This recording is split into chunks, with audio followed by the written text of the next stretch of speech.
छत्रपती शहाजी महाराज पुढी कन्यापुत्र होती जे सात्विक तयाचा हरिक वाटे जीवा या तुकाराम महाराजांच्या अभंगाप्रमाणे या रयतेचं कल्याणकारी राज्य निर्माण करण्यासाठी ज्यांनी अहोरात्र मेहनत घेतली आणि हिंदवी स्वराज्य स्थापन करण्यासाठी मराठा राज्याचा चंद्र सूर्य आहे तोपर्यंत तळपट ठेवण्यासाठी ज्या जिजा शिवाजी महाराजांना घडवलं त्या जिजाऊ साहेब आपल्या शिक्षण संस्थेचे आद्य संस्थापक श्रद्धेय बाबाजी यांच्या प्रतिमांना यांच्या विचारांना विनम्र अभिवादन करतो, दंडवत करतो।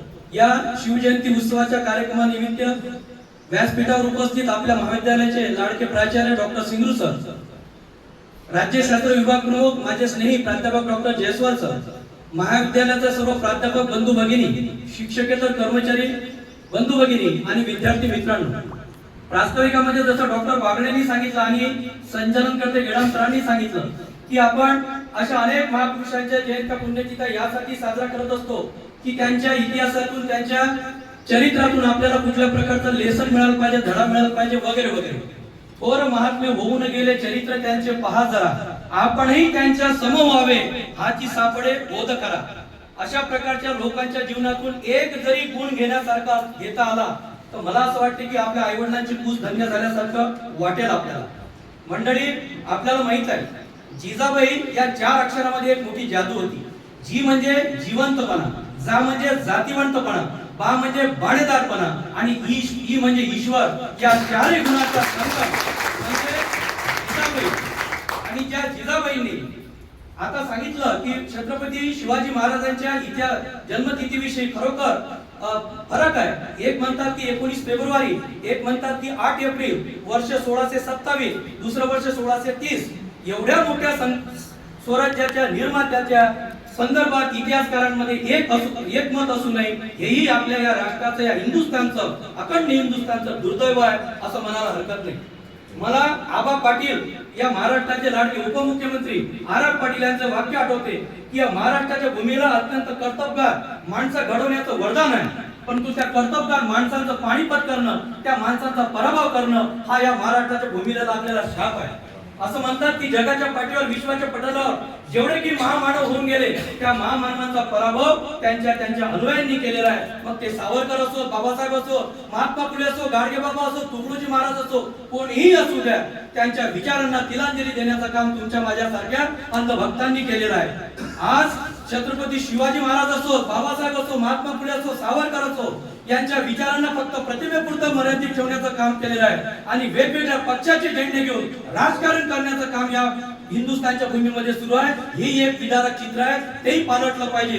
या देशाचे तरुण भावी पिढी माझ्या समोर बसलेली आहे। आपण कशासाठी अशा प्रकारचे विचार मंडळी ऐकले पाहिजे याचं कारण भविष्यात तुमच्या व्यक्तिमत्वाला दिशा देण्याचं कार्य तुम्हाला करायचं आहे आणि या महापुरुषांच्या जीवनातला एक विचार तुम्हाला प्रेरणा दिल्याशिवाय राहणार नाही।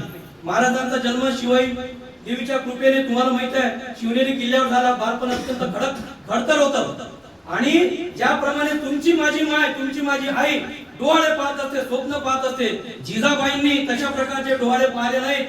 त्या काळात 9वा महिना सुरू असताना गर्भार अवस्थेत रामायण, महाभारत, अभिमन्यू, भगवान श्रीकृष्ण यांच्या कथा सांगत होत्या आणि त्यांनी ऐक्याचं काम केलेलं आहे। आणि तशा प्रकारचा पुत्र द्यावा ऐसा गुंडा ज्याचा तिन्ही लोकी झेंडा, अशा प्रकारे छत्रपती शिवरायांचा जन्म झालेला आहे।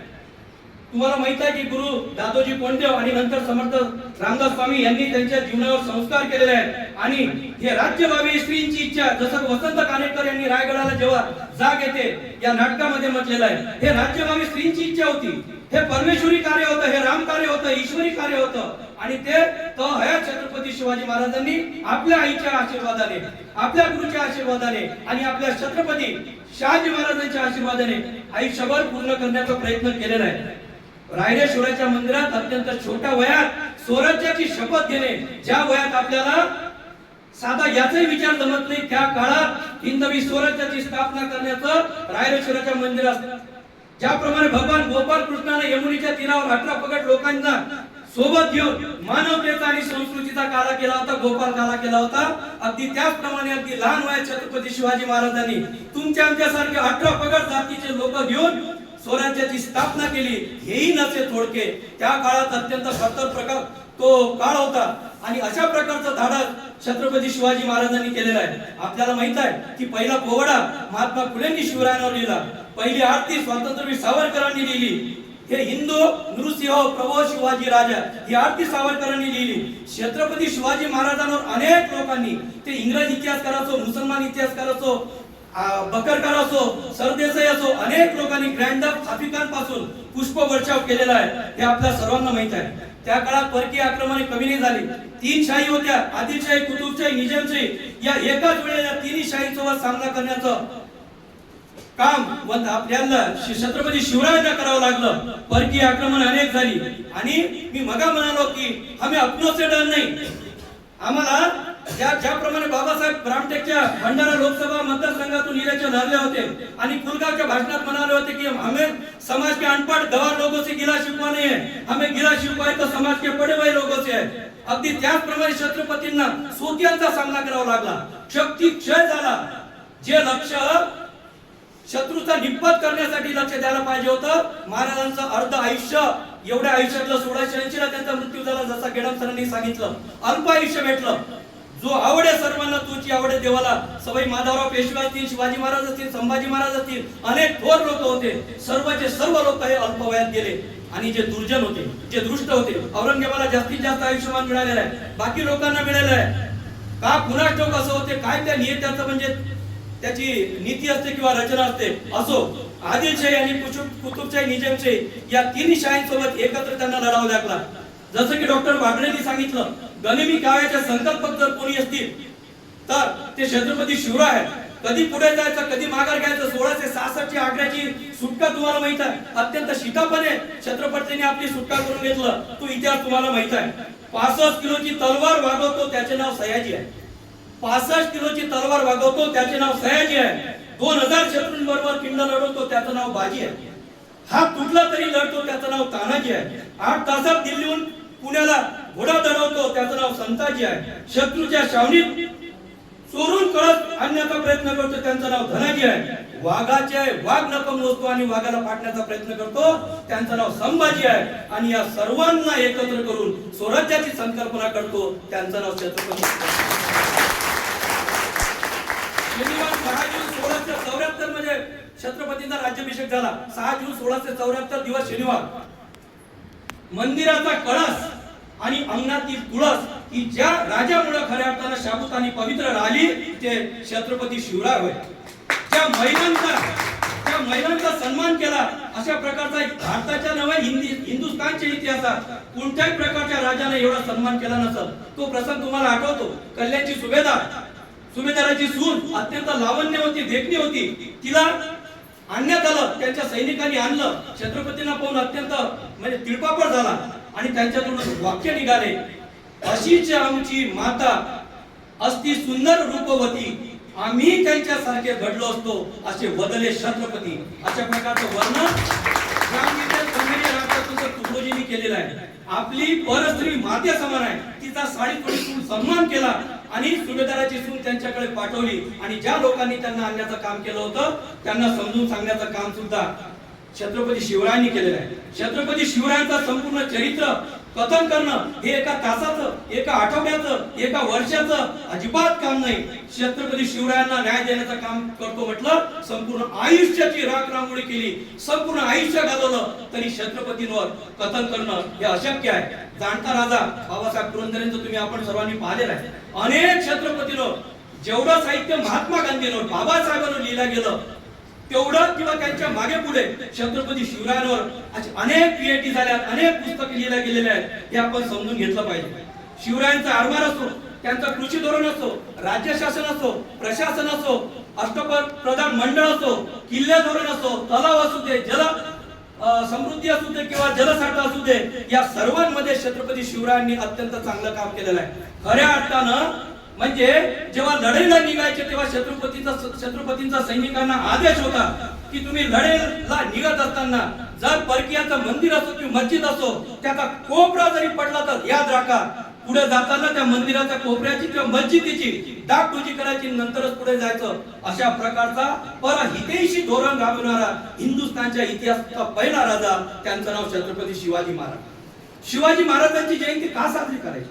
शी म्हणजे शिकण्यासाठी, वा म्हणजे वाचण्यासाठी, आणि जी म्हणजे अखंड हिंदुस्थान जिवंत ठेवण्यासाठी. जीवन जगण्यासाठी शिकावं लागते, जीवन जगण्यासाठी वाचावं लागते मंडळी. आणि न वाचता न शिकताही ज्यांच्या चरित्रातून प्रेरणा मिळते, त्यांचं नाव असते शिवाजी. प्रेरणा अगर हम इस तरह के छत्रपति से नहीं लेंगे, पूजा अगर हम वीरों से नहीं लेंगे, तो यह हिंदुस्तान की लोकशाही एक दिन बर्बाद बन जाएगी. मंडळी, आपण अशा प्रकारच्या लोकांच्या चरित्रातून काहीतरी निश्चित शिकण्याचा प्रयत्न केला पाहिजे. तुम्हाला कोंढाण्याचं प्रकरण माहित आहे? तानाजी मालुसरे गेले, मा जिजाऊ साहेब बसलेले आहेत, आसनस्थ आहेत, छत्रपती शिवराय बाकीचं सर्व मंडळ बसलेलं आहे, आणि तानाजीने विडा उचलला. ते म्हणतात की कोंढाण्याची लढाई मी लढणार. तेव्हा मासाहेब म्हणतात आणि छत्रपती शिवराय म्हणतात की तान्या, तुझ्या पुराचं रायबाचं लग्न आहे, तू नको तो, ही लढाई लढायला आम्ही जातो. तानाजी म्हणाले की आधी लगीन कोंढाण्याचं, मग रायबाचं. अशा प्रकारची माणसं छत्रपतींनी जीवापाड कामाली.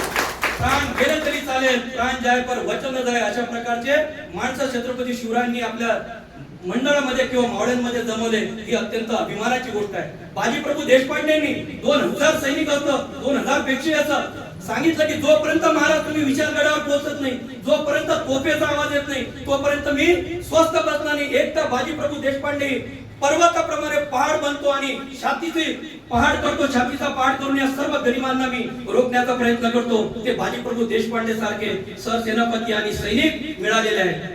परत सहिष्णुता खऱ्या अर्थानं छत्रपतीच्या जीवनाचं वैशिष्ट्य होतं. मानवता खऱ्या अर्थानं छत्रपतींचं होतं. अनेक लोकांमध्ये मतभेद असतील, बाबा मुल्ला हैदर आणि बाबा याकूब असे मुसलमान सैनिक आणि धर्मगुरू सुद्धा छत्रपतींच्या सैन्यामध्ये होते. हा इतिहास खऱ्या अर्थानं पुढे येत नाही, या देशाचं दुर्दैव आहे. इतिहासाला नेहमी अशी त्याची चिरफाड केलेली आहे. विद्यार्थी मित्रांनो, अनेक प्रदेश तर असे आहेत की महाराजांनी युद्ध न करता जिंकलेले आहेत. काय कारण असेल हे आपण समजून घेण्याचा प्रयत्न केला पाहिजे.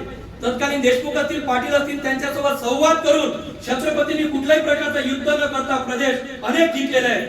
वतनदार यांच्याशी संवाद केला, धार्मिक स्थळांना अभय केलं, छत्रपती शेतकऱ्यांना अभय दिलं, महिलांच्या विषयी चांगल्या प्रकारचे धोरण राबवण्याचं काम तर ह्या छत्रपतींनी केलेलं आहे. इतिहासाच्या पानावर अनेक नावे आतापर्यंत लिहिली गेली असतील. इतिहासाच्या पानावर अनेक नावे आतापर्यंत लिहिली गेली असतील, पण जी नावे रक्तात उतरतात, जी नावे स्वाभिमान जागा करतात आणि जी नावे डोळे पाणवतात, त्यात एक नाव अजरामर आहे. चंद्र सूर्य असेपर्यंत अजरामर राहील. त्यांचं नाव आहे छत्रपती शिवाजी महाराज. अनेकांना माहित आहे की महाराज फक्त मराठी भाषेवर प्रभुत्व होता किंवा मराठी भाषेत पत्रव्यवहार करत असतील, पण हे माहित असू द्या तुम्हाला, इतिहासाच्या शिक्षकांनी तुम्हाला सांगितले महाराजांनी फारसी भाषेत सुद्धा पत्रव्यवहार केलेला आहे. विद्यार्थी मित्रांनो, संस्कृत मध्ये सुद्धा त्यांचे चिरंजीव ते तर बरं फारच पंडित होते, संस्कृतचे छत्रपती संभाजी महाराज. मंडळी, शिवाजी महाराज म्हणजे फक्त एक राजा नव्हे, शिवाजी महाराज म्हणजे फक्त शौर्याची तलवार नाही, नीतीचा किल्ला आणि रयतेचा श्वास म्हणजे छत्रपती शिवाजी महाराज. या प्रसंगी आपण यांच्या जीवनातून काहीतरी शिकण्याचा प्रयत्न केला पाहिजे. खरं म्हणजे बोलता खूप येत असते, अध्यक्षांचं सुद्धा मनोगत आहे, आणि कार्यक्रम आपल्याच आपण असल्यामुळे छोटेखानी एक कार्यक्रम आहे. फक्त विद्यार्थ्यांना सूचना करावं वाटते, एक शिक्षक आणि उपप्राचार्य म्हणून.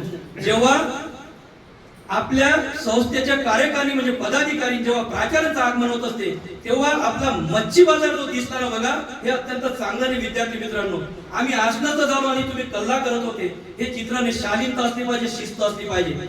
अवांतर 24 तास तुम्हाला मला बोलायला असते, माझं वाईट वाटत असतं तुम्हाला वाटू द्या, परंतु माणसाला शालीनता शिस्त पाळली गेली पाहिजे. तुम्ही जर दुसऱ्याची शिस्त पाळणार नाही, ज्या दिवशी तुम्ही इथं बसणार तेव्हा असंच करणार आहे. अलेक्झांडर पोप यांचं एक वाक्य आहे, इफ यू,